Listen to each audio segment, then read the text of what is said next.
Hello and welcome to our YouTube channel lesson. मैं Ritesh Singh lesson में आप सबका स्वागत करता हूं। दोस्तों, आज का ये हमारा वीडियो प्रकाश का परावर्तन पार्ट 4 है। आज हम पारदर्शी पदार्थ के बारे में जानेंगे। तो पॉइंट नंबर 1, पारदर्शी पदार्थ वे पदार्थ जिनसे होकर प्रकाश आसानी से पार कर जाता है, पारदर्शी पदार्थ कहलाते हैं। वे जितने भी पदार्थ हैं जिनसे प्रकाश की किरणें उससे होकर के निकल जाती हैं, उसको प्रकाश की किरणें पार कर जाती हैं, पारदर्शी पदार्थ कहलाते हैं। जैसे कांच है आपका, कांच से प्रकाश आर पार चला जाता है। गाड़ी का जो कांच होता है उससे हम बाहर की वस्तुओं को भी देखते हैं। क्यों? क्योंकि उससे प्रकाश आसानी से पार कर जाता है, इसलिए हम कांच के उस पार की भी वस्तु को हम देख लेते हैं। उसी प्रकार पानी, हवा, ये पारदर्शी पदार्थ के उदाहरण है। ठीक है, तो अगला ये आपका पॉइंट नंबर 2, अपारदर्शी पदार्थ वे पदार्थ जिनसे होकर प्रकाश बाहर नहीं निकल पाता है।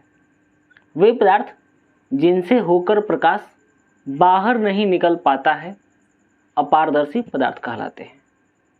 जैसे ईंट, पत्थर, लोहा, ये सब से प्रकाश की किरण जो है आर पार नहीं जा सकती, मतलब प्रकाश की किरण एक तरफ से दूसरी तरफ नहीं पार कर सकती। तो ये सब जितने भी पदार्थ हैं इनको अपारदर्शी पदार्थ कहते हैं। अगला पॉइंट है पारभासी पदार्थ वे पदार्थ जिनसे होकर प्रकाश का कुछ अंश ही बाहर निकल पाता है, परभासी पदार्थ कहलाते हैं।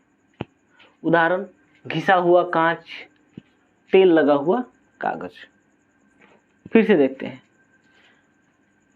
परभासी पदार्थ वे पदार्थ जिनसे होकर प्रकाश का कुछ अंश ही बाहर निकल पाता है। जैसे में घिसा हुआ कांच है, घिसा हुआ कांच में प्रकाश की किरण जो है, जैसे ये आपका कांच है, इसको हमने घिस दिया है, ठीक है जी। तो इससे प्रकाश की किरण जो है, पूरा प्रकाश की किरण बाहर नहीं निकल पाता है, ठीक है। इसका कुछ अंश ही बाहर निकल पाता है, पूरा का पूरा बाहर नहीं निकल पाता है। और तेल लगा हुआ कागज जो है, कागज में तेल हमने लगा दिया है, ठीक है। इससे भी प्रकाश की किरणें जो हैं सारी की सारी बाहर नहीं निकल पाती हैं, ठीक है। इसका कुछ अंश ही एक तरफ से दूसरी तरफ जा पाता है। तो इस तरह के जितने भी पदार्थ हैं, जैसे तेल लगा हुआ कागज, घिसा हुआ कांच है, ये सब परभासी पदार्थ के उदाहरण हैं, ठीक है। अब अगला पॉइंट है हमारा पॉइंट नंबर 4, छाया। प्रकाश अपने पथ में रखी अपारदर्शी वस्तुओं को पार नहीं कर पाता है, इसलिए अंधेरे क्षेत्र बनते हैं जिन्हें छाया कहते हैं।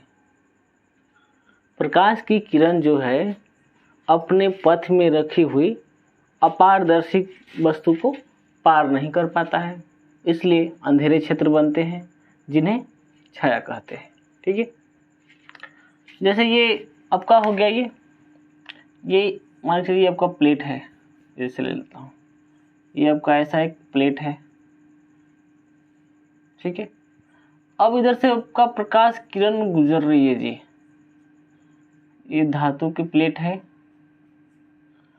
अब ये धातु की प्लेट है तो प्रकाश किरण तो इसको पार नहीं कर पाएगी, तो इसलिए इधर अंधेरे क्षेत्र बनेंगे, अंधेरे क्षेत्र बनेंगे, पूरे अंधेरे। तो ये जो अंधेरा क्षेत्र बना, इसको क्या बोलेंगे जी? ये इसका छाया है, इस वस्तु की ये छाया कहलाएगा जी, ठीक है। अब हम प्रकाश के बारे में मोटा मोटी हम पढ़ चुके हैं। अब ये जो दूसरा ये जो शब्द है, ये परावर्तन, ये परावर्तन जो शब्द है, इसके बारे में अब हम अच्छी तरह से जानेंगे, ठीक है। अगला पॉइंट है हमारा प्रकाश का परावर्तन। तो जैसा कि हम जानते हैं कि प्रकाश जो है अपारदर्शी वस्तु को पार नहीं कर पाती है। तो क्या करते हैं जी, तो मान के चलिए ये कोई वस्तु है, अपारदर्शी कोई वस्तु है जी, ठीक है। अब इधर से प्रकाश आई, अब बेचारी कोशिश की कि पार करके इधर हम निकल जाएं, लेकिन कोशिश उसका कामयाब नहीं हुआ जी। तो अब ये बेचारी किरण जो है थक हार के वापस इधर लौट जाएगी, जिस माध्यम से आई थी उधर फिर वापस से लौट के चली गई। तो इसी घटना को प्रकाश का परावर्तन कहते हैं। अगर हमें लिखना होगा तो मैं लिखूंगा प्रकाश किरण का किसी सतह से टकराकर लौटने की घटना को प्रकाश का परावर्तन कहते हैं, ठीक है। चलिए इसको लिख लेते हैं। अच्छा, और जिस ये सतह पे टकरा रही है उसको बोलते हैं, उस सतह को बोलते हैं जी परावर्तक सतह, परावर्तक सतह, ठीक है। जिस सतह पे प्रकाश किरण टकरा रही है उस सतह को बोलेंगे परावर्तक सतह। और देखिए जी, ये आने वाली जो किरण है इसको बोलेंगे आपतित किरण, आपतित किरण, ठीक है। और ये थक हार कर बेचारे लौटने वाली जो किरण है, इस किरण को हम नाम देंगे परावर्तित किरण, ठीक है। और ये परावर्तक सतह के जिस बिंदु पर ये किरण टकराई उस बिंदु को हम बोलेंगे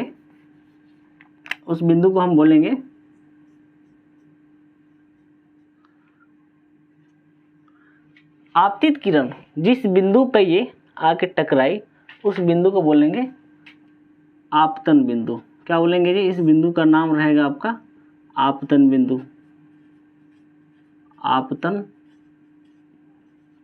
बिंदु, ठीक है।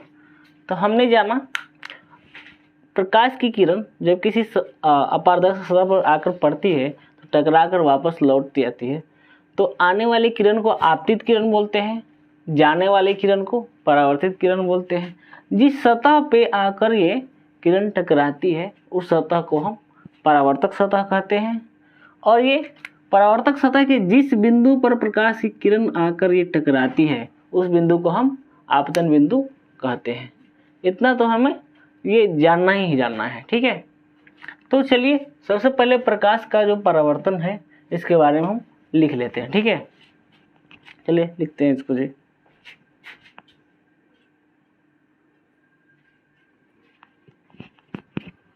तो इस प्रकार हमने प्रकाश का परावर्तन हमने सीखा।